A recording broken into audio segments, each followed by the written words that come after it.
Ed, and Eddy. Where do I even begin? Ladies and gentlemen, I'm going to start this off pretty simple by saying that Ed, Edd n Eddy was one of the best cartoons ever. It's hard to find somebody's cartoon list and see this not at the top 5 or an S rank, something like that. And quite frankly, I can't help but agree. Ed, Edd n Eddy is to me one of the top 5 cartoons ever. And funny enough, it's not very complex either. When Cartoon Network first aired this show back in 1999, a lot of people probably didn't understand what this show could be. A show that has a focal point of making sure that kids enjoy the show. You know, the main cast does stupid things that kids absolutely adore. But at the same time, Ed 3 will also make sure that the older audience gets some type of lesson from it. But before we get into the deeper lessons from Ed 3 or anything like that, let's just talk about the main cast. Now, of course, you have Ed, and Eddy. I mean, that's what the show's based off of. 3 young men that have a very childish demeanor. While they're able to do more adult-like things, they're really just wanting a reward that is considered childish. I'm talking about them getting a jawbreaker.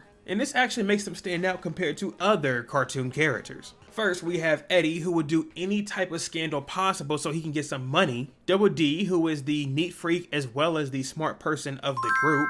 And finally, Ed, who is more creative and really just likes life for life. No matter who is your favorite, they all succumb to the same thing and wanting to get a jawbreaker. You can say it's childish for the most part by saying that no matter who you are in your personality, you'll still break to some candy. But it kind of puts in a reference who these characters are compared to their age. And also, these are only the Eds. There's still a lot more kids on the cul-de-sac. You can look at characters such as Naz, who everybody loves because she's the pretty girl around the block. Kevin, who's supposed to be the school bully, but he's not really a bully per se, he's just kind of cool. And there's just so many more I can name off, such as Kevin, Jimmy, Sarah. All of these characters are great with their own personality and story. But just because we have Ed 3 doesn't mean that the other characters have to live their lives around them. In other words, you may love a character such as Ralph and his main interactions may not come from Ed 3. Every character here can be a standalone that has their own feelings and emotions. And I think that's what's really great about Ed, Edd n Eddy's cul-de-sac. But we also need to talk about the story, or I guess the non-existent story. Here's what's kind of interesting about Ed, Edd n Eddy. This show never sets a goal for a story, meaning it could technically go on as long as it wanted to. Which most shows you would have an issue with because you don't know where you're going. However, I think this was for the better for Ed 3.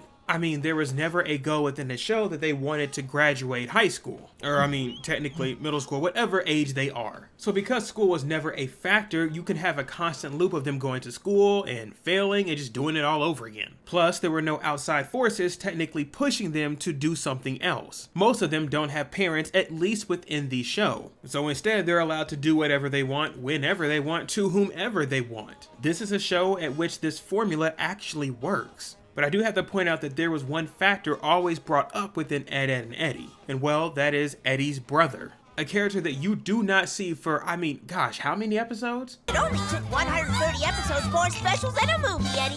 Yeah, that many. And when he finally shows up, he's suddenly not the character that Eddy has been raving about. Now, even though this is not the main goal of the story to see Eddy's brother, it's always brought up. And once they finally get to this ending movie, it's kind of like, man, this is it. But of course, he's not the person you thought, so what have we been looking for? Now, this is a portion of growth at which a lot of characters simply don't have. Eddy realizes that he has idolized his big brother to be something that he is simply not. And he realizes this all himself. The biggest scam artist within the show understands he needs to grow up. I mean, that's good storytelling and good character development. But the funny part of it is we actually didn't need this. It's like putting sprinkles on top of your icing. Ed, Edd n Eddy could constantly push the bookmark out if they wanted to.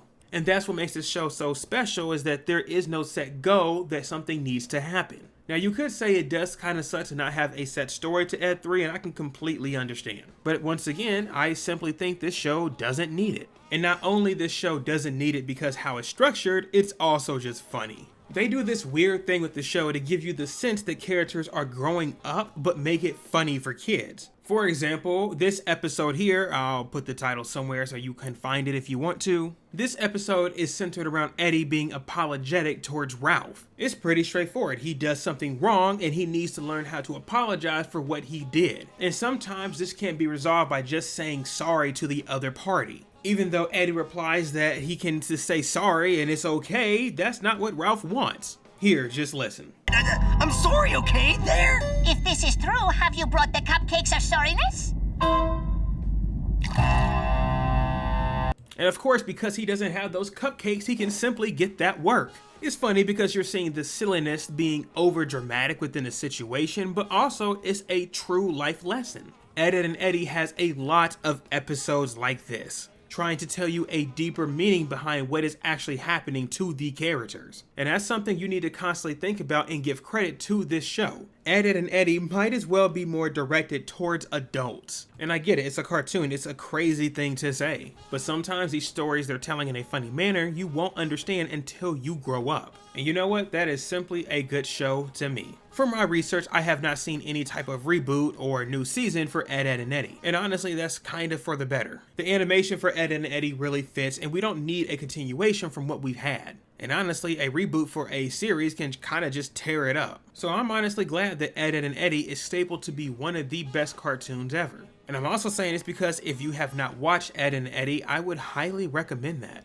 Compared to some other shows, you really don't need to see what has happened into a prior episode. You can just find a random episode, watch it, and find it enjoyable by itself. So yeah, that's Ed, Edd N Eddy for you, and I want to know what you guys think in the comments down below. The biggest question is this one a top 5? Please be civil, I am not trying to hear it. And if you're wondering what to watch next, we have a cartoon playlist that we've been hitting over here. Go check them all out, you'll enjoy. Until next time, y'all take care. Peace.